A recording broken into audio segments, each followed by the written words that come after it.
débats, on va se lancer dans la laïcité. Alors, Alexandre Buteau, qui est enseignant de philosophie au lycée Arpajon, il a la particularité, depuis 2 ans, de s'être questionné sur la laïcité et d'en avoir fait un terrain d'études pratiques, au sens où il a mis en place des ateliers au lycée, mais tu nous as parlé tout à l'heure de ceux que tu mettais en place au lycée, mais j'imagine que tu en mets en place ailleurs aussi, sur demande, autour de la laïcité.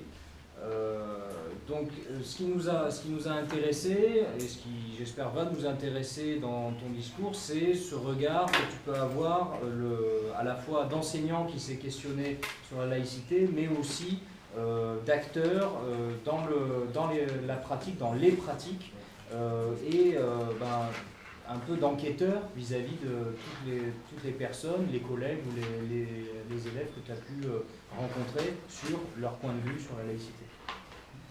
Donc je te laisse la parole pour une demi-heure, 3/4 d'heure, et après on fera une série d'échanges avec les collègues. Alors, merci de m'accueillir et puis bonsoir à tous. Alors, comme précisé, je tiens à dire en préambule que je viens ici avec ma seule petite expérience d'enseignant qui a travaillé depuis 2-3 ans sur ces questions-là. Donc, le sens de mon introduction, c'est vraiment que ça nous permet de discuter ensemble, voilà, avec l'idée que je vous fais une présentation modeste et j'espère la plus courte qui soit pour qu'on puisse voilà, dialoguer ensemble autour de ce que peut susciter comme débat et questionnement cette notion. Alors, on est passé sur la laïcité de quelque chose qui était conflictuel, qui est devenu consensuel et qui est redevenu conflictuel. Dans la petite invitation, là, il vous était signalé combien maintenant ce thème-là était l'objet d'adjectifs qu'on lui rajoutait, on l'assommerait d'être ouverte, d'être d'accommodement, ou au contraire d'être plus fermée, etc. Bon.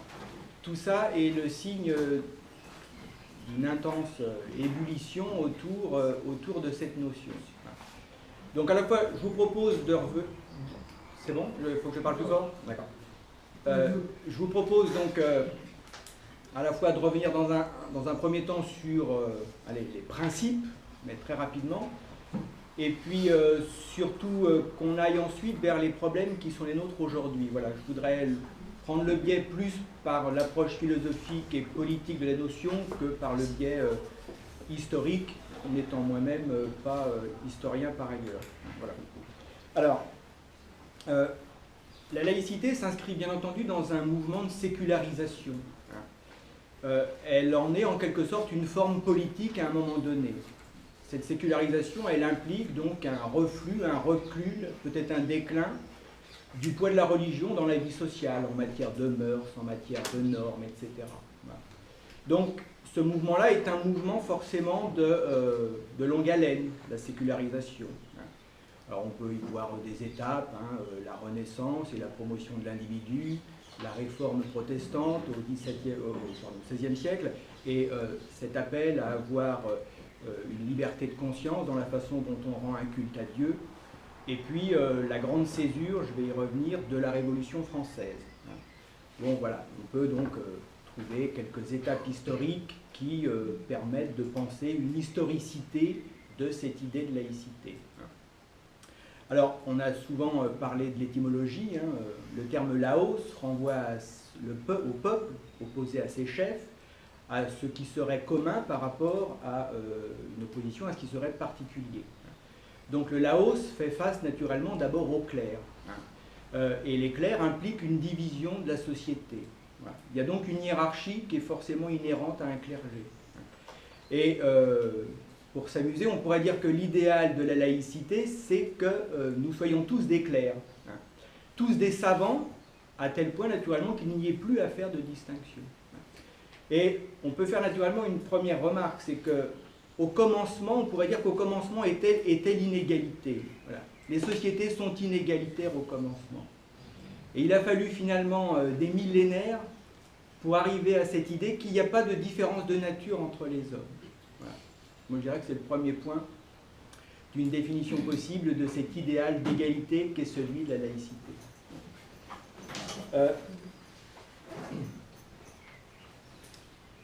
Un mot sur la Révolution française, parce qu'elle opère vraiment, on pourrait dire, une rupture anthropologique. Et cette rupture anthropologique, je vais vous citer des 3-4 articles qu'on connaît tous, mais cette rupture anthropologique, elle met bien déjà en place, finalement, tout ce qui sera ensuite formalisé dans la laïcité et la loi de 1905. Article 1, qu'on connaît tous, les hommes naissent et demeurent libres et égaux en droit. Les distinctions ne peuvent être fondées que sur l'utilité commune. Article 3, le principe de toute souveraineté réside essentiellement dans la nation. Nul corps, nul individu ne peut exercer d'autorité qui n'en émane expressément. Article 6, la loi est l'expression de la volonté générale. Article 10, nul ne doit être inquiété pour ses opinions, même religieuses, pourvu que leur manifestation ne trouble pas l'ordre public établi par la loi. Article 11, la libre communication des pensées et des opinions est un des droits les plus précieux de l'homme. Tout citoyen peut donc parler, écrire, imprimer librement, sauf à répondre de l'abus de cette liberté dans les cas déterminés par la loi. Ouais. Bon, vous avez quand même déjà là l'idée d'une liberté de conscience, l'idée de la souveraineté du peuple et l'idée de maximiser autant que possible, jusqu'aux bornes de quelque chose qui est interdit à tous, la liberté de chacun de pouvoir s'exprimer comme il l'entend. Alors, le 19e siècle sera naturellement très agité, entre républicains, catholiques, monarchistes, etc. Il est intéressant de noter que les grandes lois scolaires des années 1880 vont vraiment avoir pour but de former des républicains. Voilà.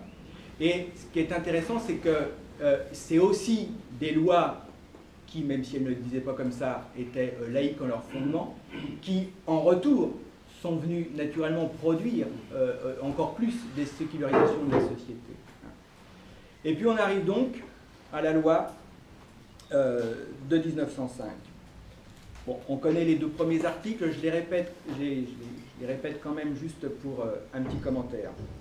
Le premier, la République assure la liberté de conscience.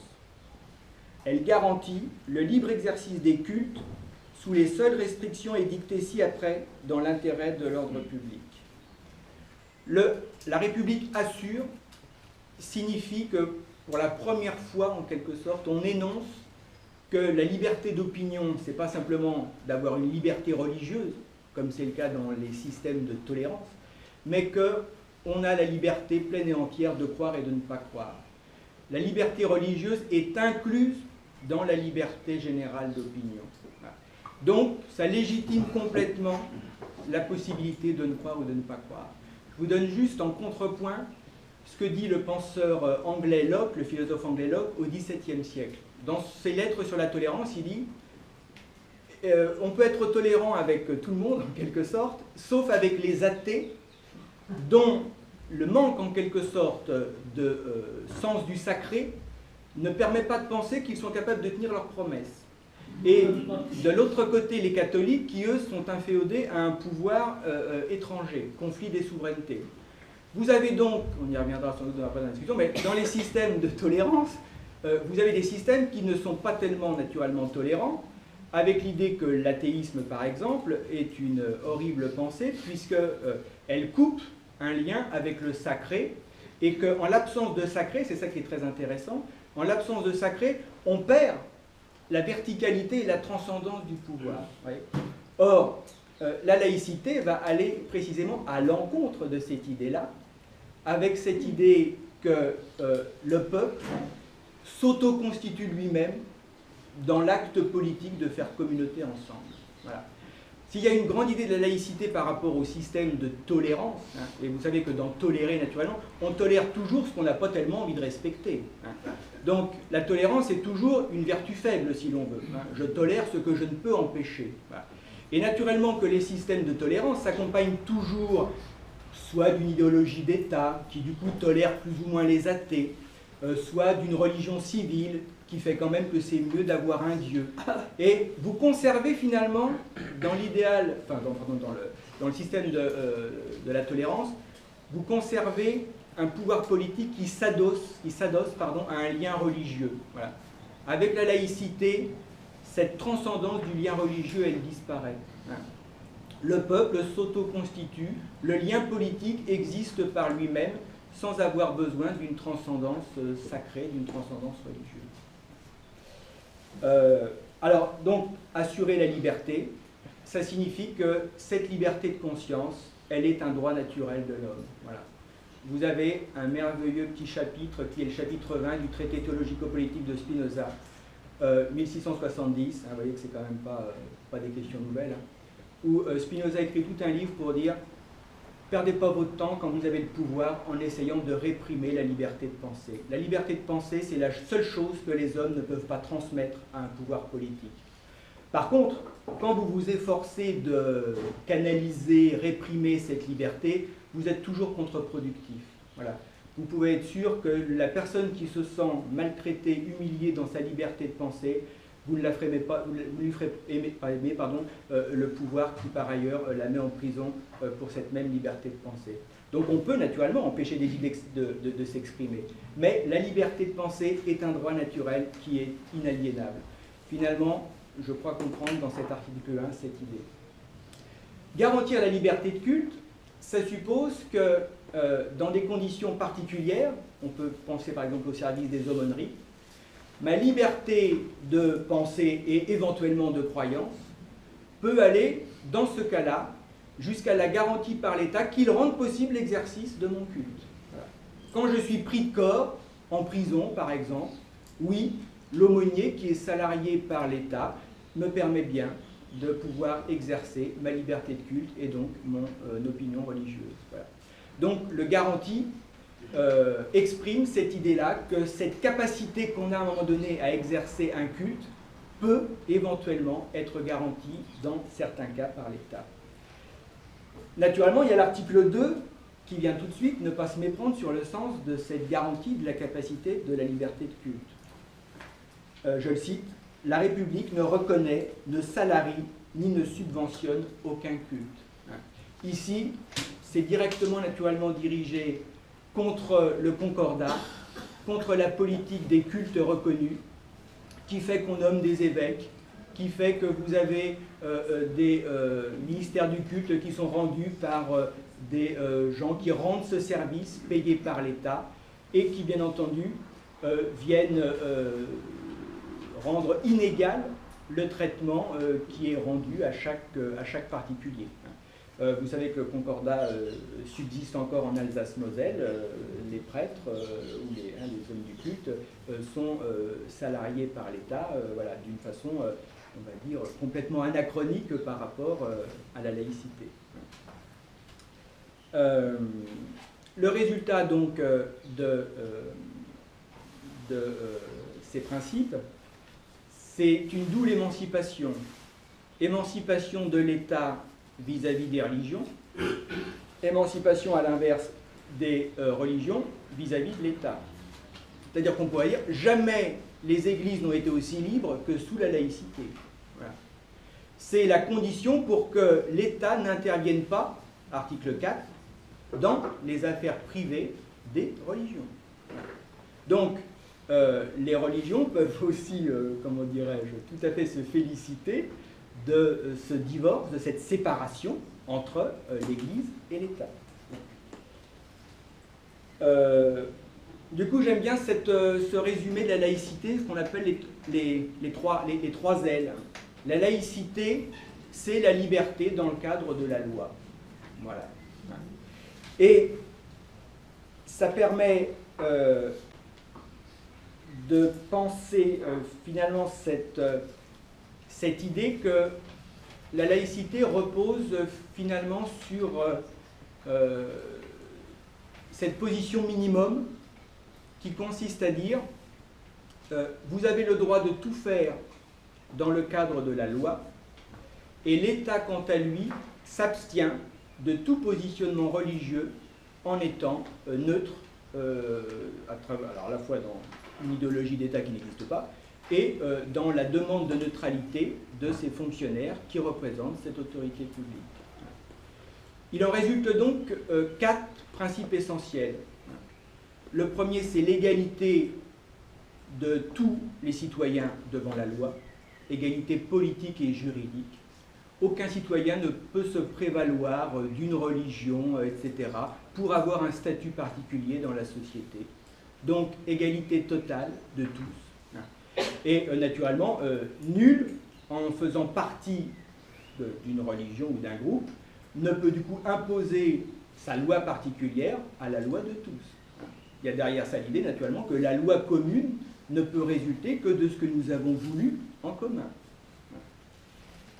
Deuxièmement, si la liberté de conscience est assurée, il est normal que l'État soit neutre et bien entendu n'ait aucune position religieuse à affirmer à travers une idéologie qui serait dominante et qui tolérerait des autres ou qui au contraire les martyriserait.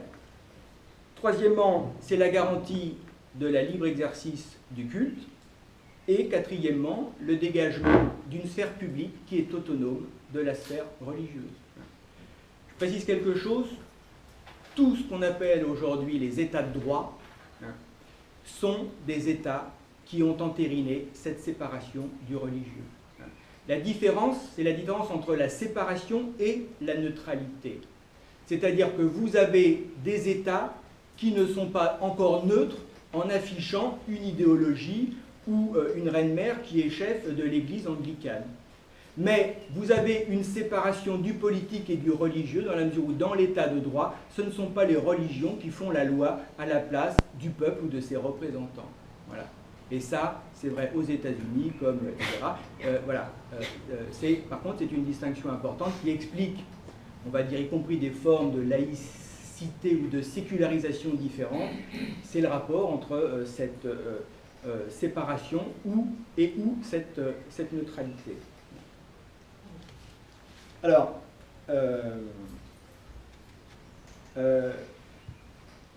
du coup, la laïcité nous prémunit de 2 choses. Elle nous prémunit verticalement de la tentation qu'aurait l'État de venir dominer la liberté de conscience des individus. On peut quand même avoir une pensée de par le monde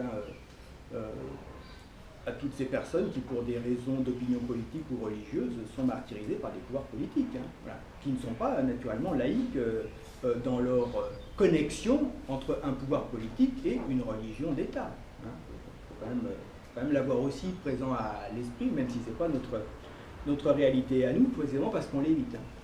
Et de l'autre côté, c'est se prémunir horizontalement cette fois-ci, de la possibilité qu'aurait un groupe d'individus de vouloir imposer sa loi à l'État. Voilà. Donc, cette séparation, elle est à la fois l'exigence pour l'État d'être neutre et de préserver la liberté de conscience de chacun, mais en retour, chacun ne peut pas faire prévaloir la loi ou la foi de son groupe pour l'imposer à tous. Voilà.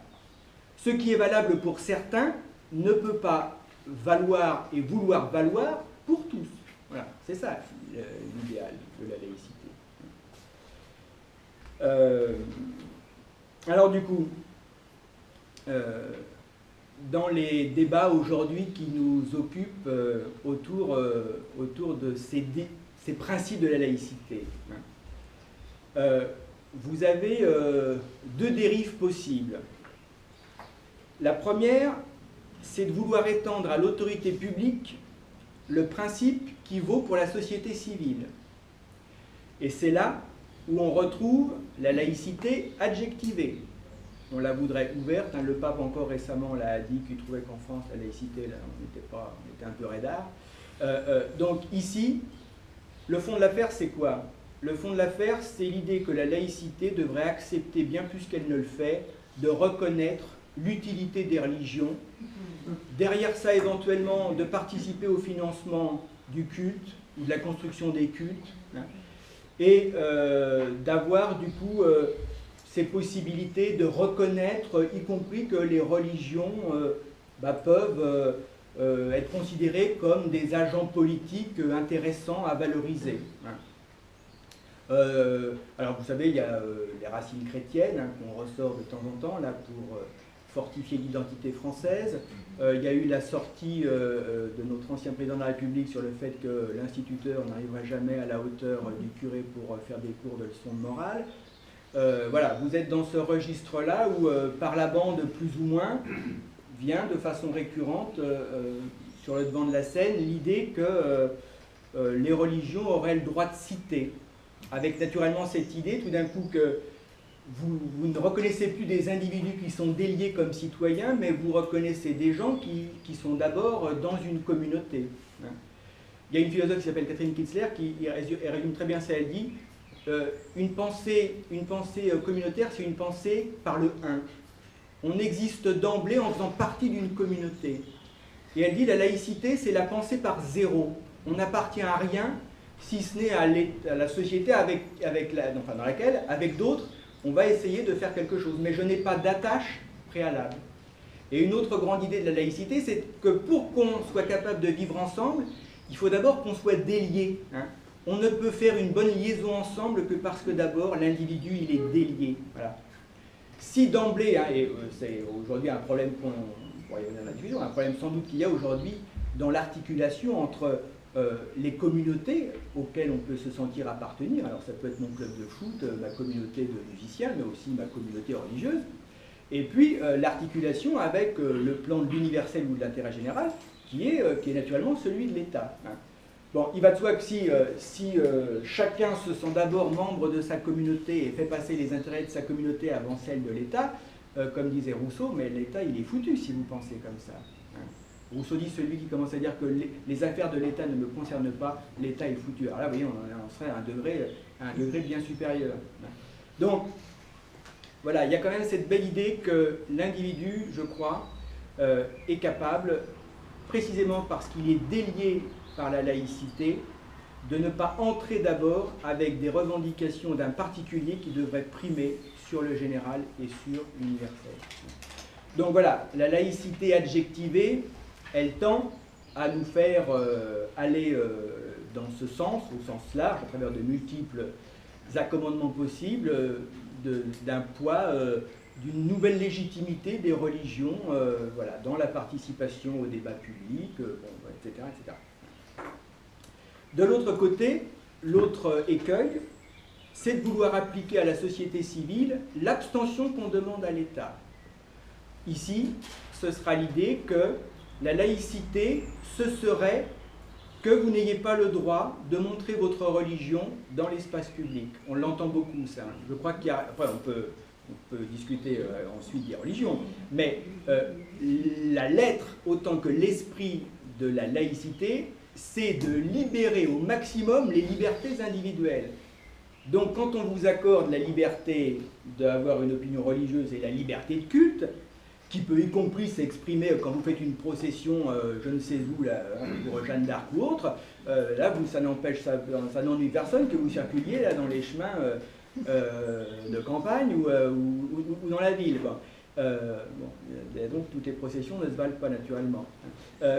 Mais ici, vous êtes bien dans un déni véritablement de ce qu'est la lettre autant que l'esprit des principes de la laïcité.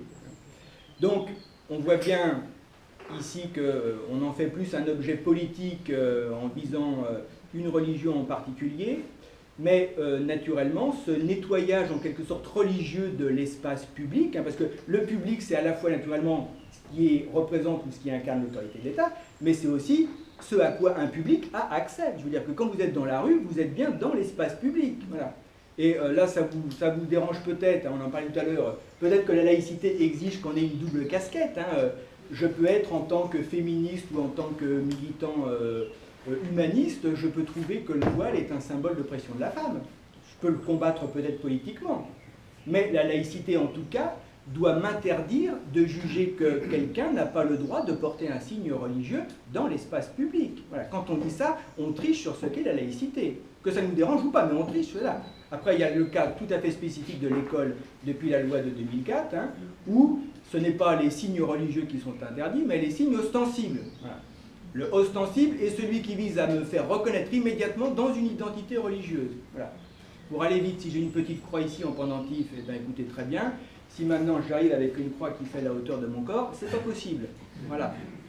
Donc, voilà le seul cas. Bon. Et vous savez que le cas de la burqa en 2010, la justification de l'interdiction n'est pas le port d'un signe religieux, c'est une question d'ordre public. Vous ne pouvez pas avoir un vêtement qui vous dissimule votre identité continuellement. Voilà. Vous pouvez bien avoir un casque et vous l'enlevez et on peut vous contrôler. Si vous portez un voile intégral, on ne peut pas vous contrôler. Et c'est le caractère continu du non-contrôle qui justifie que c'est un trouble à l'ordre public, vous voyez. Mais c'est pas une question. Si on vous interdit une prière dans la rue, c'est pas parce que vous priez, c'est parce que vous nuisez à la bonne circulation automobile. Et si ma religion me demande de faire des sacrifices, c'est parce que la loi française interdit le sacrifice qu'on vous interdit d'en faire, c'est pas parce que votre religion, naturellement, vous demande ça, vous voyez. Donc, voilà, il faut être clair sur cette idée-là. Il y a là une position qui est politique, qui est idéologique, mais qui n'est pas, je crois, mais vraiment conforme au principe même de la laïcité. Du coup, je vais me dépêcher. Alors, il y a quand même du coup trois formes politiques que peut prendre en quelque sorte cette laïcité. D'un côté, vous aurez ce qu'on appelle finalement des sociétés multiculturalistes, multiculturelles, où on va accepter finalement à la fois la reconnaissance de communautés, mais aussi la reconnaissance finalement de droits et de devoirs qui peuvent être différenciés. Hein. Et donc au nom de la reconnaissance de ces minorités, etc., hein, on peut faire des politiques de quotas, etc. Bon, voilà, on accepte, on entérine le fait que les communautés sont des agents politiques qui sont structurés comme tels dans l'espace public avec leurs propres revendications. Hein. Donc on peut avoir des revendications de noirs, on peut avoir des revendications d'hispanos, etc. Voilà. Deuxième possibilité, on va dire une défense xénophobe et identitaire de la laïcité, qui la structure autour d'une identité française qui s'incarne dans un terroir et auquel on est capable effectivement de rajouter comment dirais-je, une racine chrétienne, ce qui naturellement chasse de la visibilité de l'espace public, etc., et de la légitimité, toutes les religions qui ne s'identifient pas à ce terroir. Bon, position globalement de l'extrême droite par exemple. Et puis, il y a une dernière position qui consiste finalement à dire que les laïcards s'en prennent trop aux religions, hein, que du coup on devient islamophobe et que par là même il faut laisser les religions tranquilles et arrêter de les critiquer. Voilà. Ici vous avez une position qui me semble délicate, c'est-à-dire que vous allez vous refuser de pouvoir critiquer une religion, ce qui fait partie de la liberté d'expression, ce qui ne se confond pas naturellement avec un appel à la haine qui vise des personnes. Voilà. Donc naturellement que si je tiens des propos antisémites qui visent nommément des personnes et en faisant un appel à la haine, je tombe sur le coup de la loi. Par contre, je peux critiquer autant que je veux le judaïsme au nom de la liberté de penser sans que je tombe sous le coup de la loi. Donc ici, vous avez une position, alors bon, c'est ce qu'on a appelé l'islamo-gauchisme, etc. Bon, pas dans les tambouilles politiques, mais vous avez aussi ce courant-là qui, du coup, accorde une place aux religions finalement par un autre biais, quoi. Alors notamment, voilà, l'islam serait la religion des damnés de la terre, arrêter de les persécuter en leur demandant de ne pas porter le voile, de ci, de ça, et arrêter de critiquer une religion alors même que eux vivent leur religion sur autre chose que la liberté de conscience, mais comme finalement un fondement objectif de leur vie. Donc vous les humiliez quand vous faites paraître des caricatures, etc. Voilà. Bon, voilà, on va pas dans la discussion, mais voilà comment le débat un petit peu s'insinue autour de ces questions. Alors, c'était, moi, surtout ça qui m'intéressait avec vous, là. Qu'est-ce qui s'est passé, du coup, de 1905 à 2016 ? Voilà. C'est-à-dire qu'une fois qu'on a rappelé ces principes, qu'est-ce qui, aujourd'hui, est difficultueux dans toutes ces questions-là ? Voilà. Bah, en 1905, on avait, enfin, ou du moins en 2016 par rapport à 1905, on a à la fois la fin des paysans et l'émancipation de la femme. Voilà. La fin des paysans, ça nous fait sortir de plusieurs millénaires quasiment de néolithique, de vie néolithique, sous l'hétéronomie du travail de la nature, où la nature c'est Dieu. Voilà. 80% des Français sont catholiques, et quelques autres entre protestantisme et judaïsme, quelques athées, etc. Voilà, globalement, vous avez cette France-là, en 1905, rurale à 80% de la population, etc. Le grand bouleversement du XXe siècle, c'est naturellement l'émancipation des femmes et l'égalité homme-femme. Et quand on y pense bien, c'est quand même fou, ces accélérateurs de l'histoire, comment aller en une cinquantaine d'années, les rapports entre hommes et femmes ont été bouleversés. Le résultat, c'est qu'aujourd'hui, enfin, excusez-moi, je prends des grands raccourcis, mais l'Europe est un continent parmi les plus sécularisés, et la France, dans l'Europe, est un pays les plus sécularisés de l'Europe. Voilà.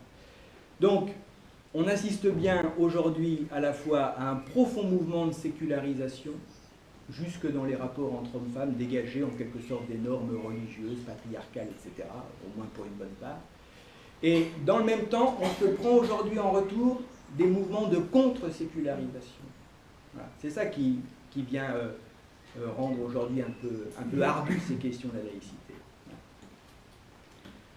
Entre-temps, qu'est-ce qui se passe maintenant? On a l'affaiblissement des États-nations qui vient forcément crisper les identités. C'est le cas avec la construction européenne, c'est le cas avec la globalisation ou la mondialisation, peu importe ici, qui fait que les nations, naturellement, ne sont pas mortes et conservent toujours une pertinence, mais en même temps qu'elles ont perdu de leur visibilité, de leur assurance, de leur légitimité dans cette espèce de grand tout qu'est la mondialisation. Je crois quand même qu'on ne peut pas comprendre aujourd'hui, quoi qu'on en pense, les problèmes d'identité ou vécus comme des problèmes identitaires si on n'a pas cette perspective large sur cette question-là de la mutation de l'État-nation au XXe siècle. Deuxièmement, le sacré de substitution là qu'on pouvait trouver dans le médecin ou le prof, il a disparu. Les enseignants en savent quelque chose. Notre autorité fonctionnelle a disparu. Il faut la produire par un autre moyen. Troisièmement, la crise du projet politique. Voilà. Le socialisme, le communisme dans le monde ont du plomb dans l'aile, comme jamais. Voilà. Encore une fois, quoi qu'on en pense. Et cette crise du sens, elle vient travailler, je crois, les corps politiques en profondeur. Je m'amuse des fois, je pose à mes élèves une question. Aujourd'hui, c'est quoi le sens du projet européen? Qui est capable de dire quel est le sens du projet européen?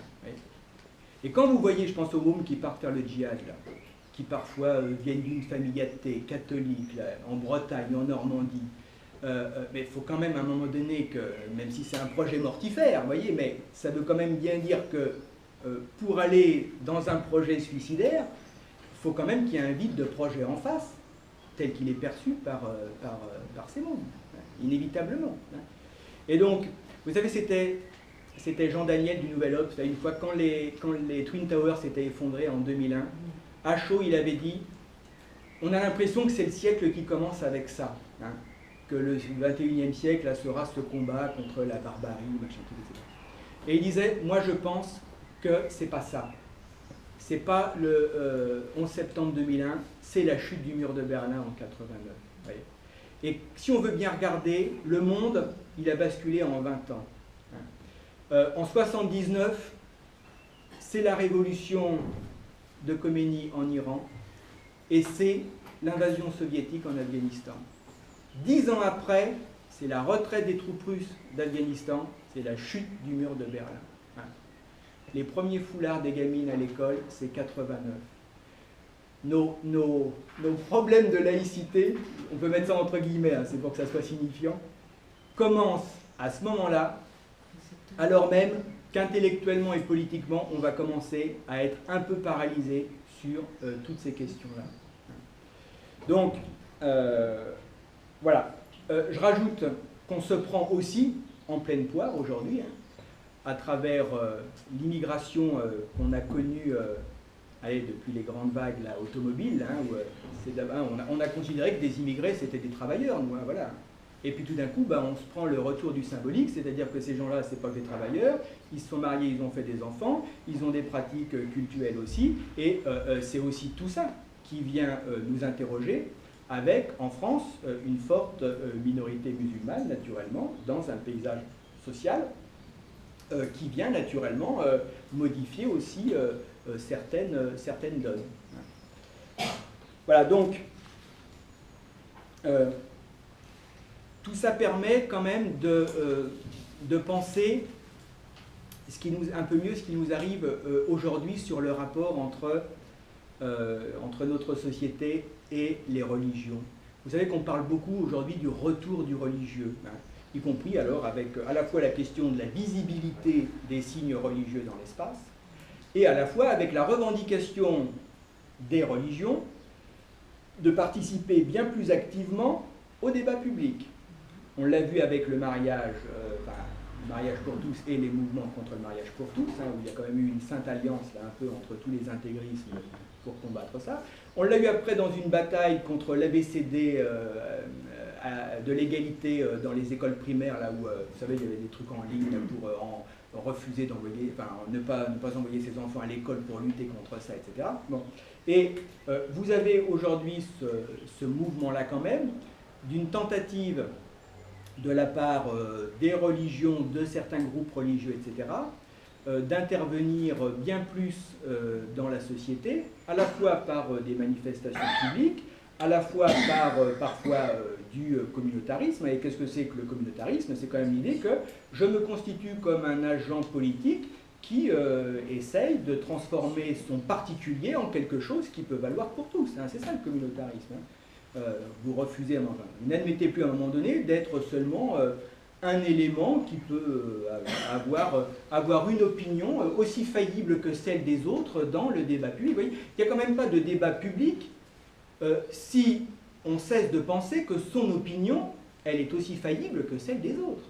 Et que c'est le jeu démocratique qui finalement tranche. Voilà. Vous avez quand même aujourd'hui voilà, une certaine tendance à refuser aussi cette faillibilité des opinions qui voilà, participent du jeu démocratique classique. Oui, juste une petite parenthèse, vous remarquerez combien le néolibéralisme ou le libéralisme s'accommode très bien, comment le moins d'État s'accommode très bien du rôle ensuite de sécurité ou d'harmonie sociale qu'on délègue aux communautés. Ouais. Chez nous, ça a commencé, je crois, en 2005, quand il y a eu les émeutes de banlieue. Vous voyez, et je me dis que ça a été, quand je repense à ça, je me suis dit, tiens, ça a quand même été une sacrée occasion ratée.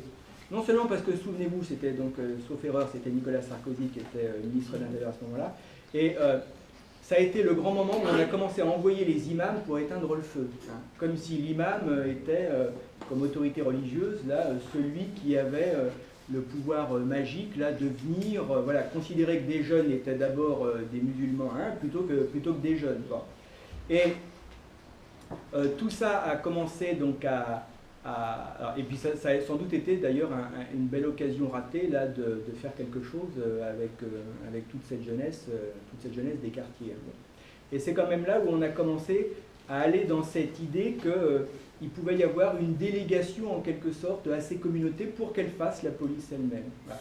Ça se fait très bien dans les pays qui ont, anglo-saxons par exemple, en Angleterre, qui ont cette structure communautariste. Voilà. On délègue à la communauté, là, gérez vos problèmes, et ça s'accommode très bien avec une pensée de désengagement de l'État, des services publics, etc. C'est les mômes, ils vont faire les devoirs le soir avec une association cultuelle, etc. Voilà. Ça marche, enfin ça marche, ça peut marcher comme ça. Alors, du coup, et là voilà, il y a quand même plus de questions que de réponses. C'est quand même qu'est-ce qu'on fait ensuite pour faire vivre cette laïcité à la fois dans ses contenus et en même temps, j'ai envie de dire, dans son idéal, vous voyez, parce que en y réfléchissant bien, quand même, moi je me dis, je ne sais pas si vous en serez d'accord, mais la laïcité, finalement, c'est une forme politique pour penser l'association des gens. Voilà. Mais ce n'est qu'une forme politique, c'est un cadre, voilà. C'est le cadre le plus général qui soit, je crois, pour que les individus aient le plus de liberté politique et juridique possible sans nuire aux autres. Voilà. Mais une fois qu'on a dit ça, moi je me demande si on ne veut pas faire dire à la laïcité finalement plus qu'elle ne peut. Je prends quelques exemples, mais la laïcité n'interdit pas, et d'ailleurs, enfin, je veux dire, c'est pas son registre, n'empêche pas les inégalités scolaires terribles au sein de l'école. C'est pas la laïcité qui va vous dire s'il faut taxer la finance ou pas. C'est pas la laïcité qui fait qu'il faut développer les services publics ou au contraire créer une concurrence sauvage entre les travailleurs. Vous voyez, tout ça ne relève pas de la laïcité. Donc, la laïcité, c'est un cadre, mais le contenu des libertés réelles à conquérir, j'ai peur qu'il ne relève pas de cette laïcité. Mais en même temps, une fois que j'ai dit ça, se pose quand même le problème d'arriver à mieux vivre ensemble dans des pays européens qui sont quand même tourmentés par les inégalités, etc. Bon. Et là, il y a à la fois, certes, une pensée de la laïcité, me semble-t-il, qui doit prendre à bras-le-corps des questions sociétales, des questions sociales, avec cette idée comment on arrive à faire en sorte de créer du commun ensemble, comment on arrive à développer des nouveaux services publics qui répondent bien aux besoins des gens, comment on peut reprendre cette vieille question qui est celle de la justice. Je repensais à ça, je me suis dit, est-ce qu'il y a une plus belle définition que celle de Platon, que chacun dans la République soit à sa place et reconnu à sa place. Combien il y a de gens aujourd'hui qui souffrent de ne pas être à leur place et de ne pas être reconnus comme ayant une place. Ouais. Donc, toutes ces questions-là, il y a un philosophe, Amartya Sen, qui aime beaucoup ça, il dit, vous voyez, vous pouvez avoir le droit d'acheter un vélo. Voilà. Liberté formelle. Vous pouvez posséder un vélo. Liberté réelle. Est-ce que j'ai eu assez d'argent pour m'en acheter un ou je ne sais pas trop quoi. Et puis, vous avez encore l'ultime question qui est celle de ce qu'on appelle aujourd'hui la capacité. Est-ce que je sais faire du vélo? Vous voyez? Et donc, aujourd'hui, il ne s'agit pas simplement de se battre sur des libertés, si vous voulez, qui sont formellement garanties. C'est quand même, et là ce serait plus la question de la justice que de la laïcité, même si les deux se nourrissent, mais c'est quand même comment on fait pour que chaque individu se sente à sa place dans la société. Je fais une petite digression, il y a eu une émission il y a à peu près 6 mois de ça, ça s'appelait Infrarouge, c'était Les Français c'est eux. Classe dans un lycée en Seine-Saint-Denis, avec majoritairement des mômes qui venaient d'origine immigrée, et on leur pose la question, qui est né en France? Tous les mômes lèvent la main, sauf un dans la classe. On leur demande, qui se sent français? Sur 30 mômes, il y en a une qui a osé lever la main. Autrement dit, vous avez là des mômes qui sont nés en France et qui ne se sentent pas français. Ben, j'ai envie de dire quel merveilleux terreau, à la fois pour le communautarisme, pour des rabatteurs en tout genre, etc. Heureusement que naturellement, il n'y a pas de mécanicité pour passer de l'un à l'autre, mais voyez, mais j'ai envie de dire, voilà, ce problème-là, qu'est-ce qu'on fait pour que des mômes qui sont nés sur le sol français se sentent pleinement français, participant, parce que la laïcité, c'est, excusez-moi, la laïcité, c'est quand même la question de la démocratie, vous voyez, c'était Jaurès qui disait la laïcité et la démocratie, c'est la même chose. Mais si on prend au sérieux naturellement que la laïcité, fondamentalement, c'est le peuple qui fait la loi pour l'ensemble de ses membres, bien entendu que la démocratie est ce qui est susceptible de vivifier l'esprit de la laïcité et de lui donner de la chair. Ouais. Et là, on est encore renvoyé à nos sociétés qui sont profondément en crise politique. Notre démocratie aujourd'hui ne représente plus. C'est-à-dire que non seulement vous avez des gens qui ont l'impression qu'ils n'ont pas de représentants, tiens, quand je viens d'un quartier, là, qui me représente, tiens, quand je suis ouvrier, qui me représente, et puis en plus, après, vous avez des gens qui ont l'impression qu'ils ne sont plus représentés parce que les politiques ne respectent pas les promesses, etc. Vous voyez, vous avez une double crise de la représentation. Et vous voyez, comme un mouvement comme Nuit debout, là, par exemple, mais je suis persuadé que c'est des choses comme ça qui sont de nature à venir dynamiser, vivifier des choses où on se sent ensemble. Vous voyez, j'imagine, est-ce que les gens qui étaient là à Nuit debout, est-ce qu'on se préoccupe de savoir si le mec à côté de moi, il vient lointainement d'Algérie, s'il est musulman, s'il est machin truc, là, du moment qu'on lutte ensemble là, pour redynamiser une vie publique qui est complètement là, en voie de délitement. Bon, on voit bien que si vous prenez la chose par les questions sociales et sociétales, avec tout ce qu'aujourd'hui elle demande à penser de façon novatrice, hein, mais c'est une façon, je crois, de répondre aux problématiques de la laïcité, vous voyez. Et du coup, je me dis quand même qu'on se focalise en permanence beaucoup, enfin c'est mon sentiment, hein, on se focalise beaucoup quand même sur des petites choses là, qui font alors, le jeu médiatique pendant des semaines, là, alors que ces choses aussi fondamentales que ça, comment on arrive à avoir à nouveau du sens ensemble, à produire de l'en commun. Regarde, je prends juste une question comme le vote des immigrés aux élections locales, par exemple. Ça coûterait quoi, franchement, ouais. Et est-ce qu'on ne pense pas que des choses comme ça, une question parmi tant d'autres, hein, mais que des choses comme ça seraient naturellement de nature à ce que, oui, des gens se sentent plus partie prenante de processus communs qui les concernent tous, etc. Bon, voilà, je crois que c'est tout ce travail-là qui est engagé. Et en même temps, pour finir sur une note positive, la laïcité, ça m'a fait penser quand même à ces deux formules de Marx sur le communisme. La première, quand il dit « le communisme, la seule société où la liberté n'est pas une phrase creuse ». Et Marx, vous savez, critique toujours la liberté bourgeoise, dit-il, comme droit de jouir de la contingence.